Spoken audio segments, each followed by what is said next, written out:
far, we have learned how to compute total capital gains. Okay, total capital gain. It can be long-term capital gain or short-term capital gain. Some sums, I hope sums are also done on LTCG and STCG. Now, we will learn certain exemptions. Okay, we'll learn about certain exemptions that can be allowed from LTCG and STCG. This is long term capital gain and short term capital gain. First exemption lies under section 54, okay, which is deduction from capital gain on sale of residential house property. This is on sale of residential house property. Okay, now let us see what does this section says. This section says that if you are transferring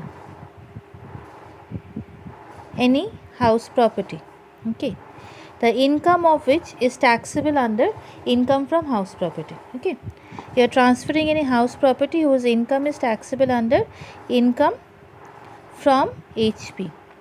Okay, only those house property. Now this house property can be residential, okay, and this house property can be rented. Okay, it can either be residential or it can be rented. You are transferring such house property. In such case, and one more thing, it is house property, whether it be residential or rented, this house property should be in India.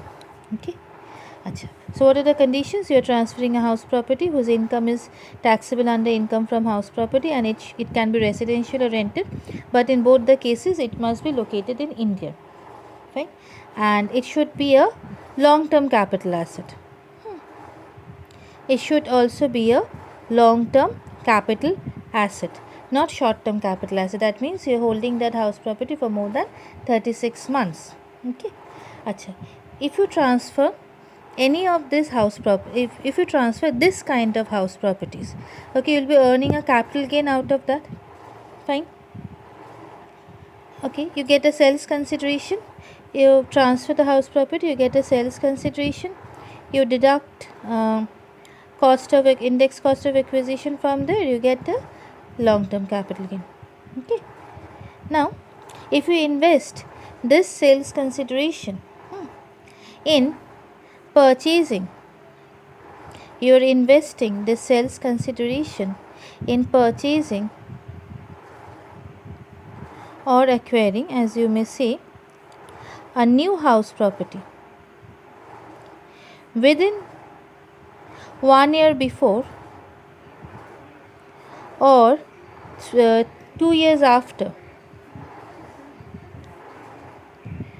from the date of sale. From the date of sale. That means, suppose the house property you have sold on 1st October 2010.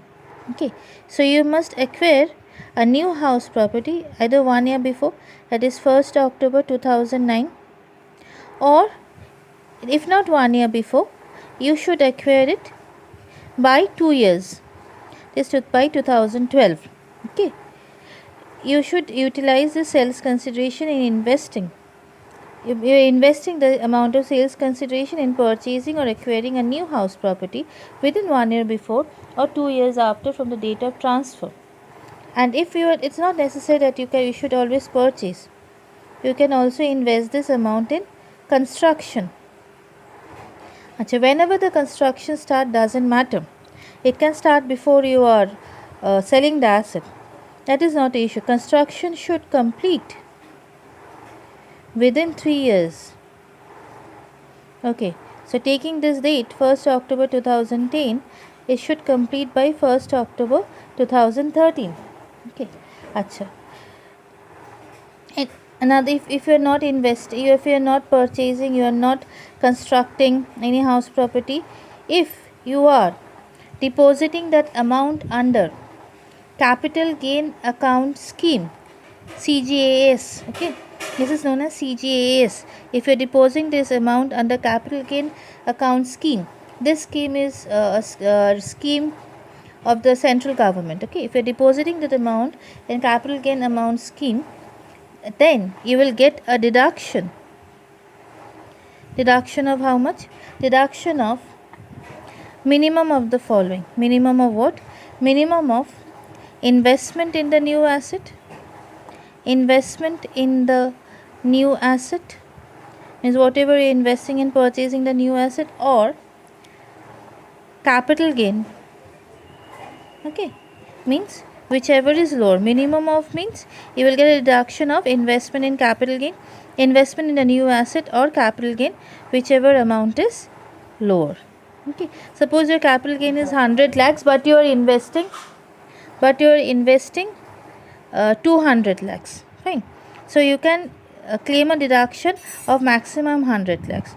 Suppose your capital gain is 100 lakhs and you are investing 80 lakhs. Fine. So in a new asset you are investing 80 lakhs. So you will get an exemption of 80 lakhs only, remaining 20 lakhs would be taxable. Okay. This we are done with section 54.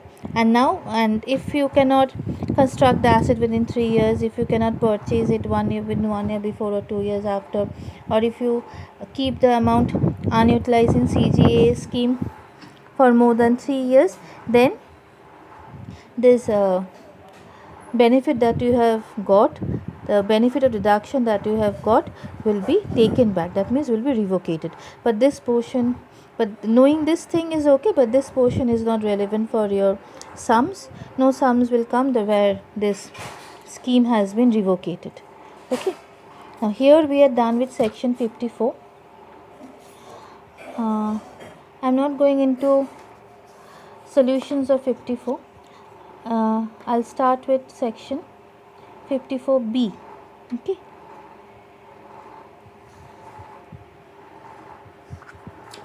I'll send the sum with 54. I'll send the sum with that.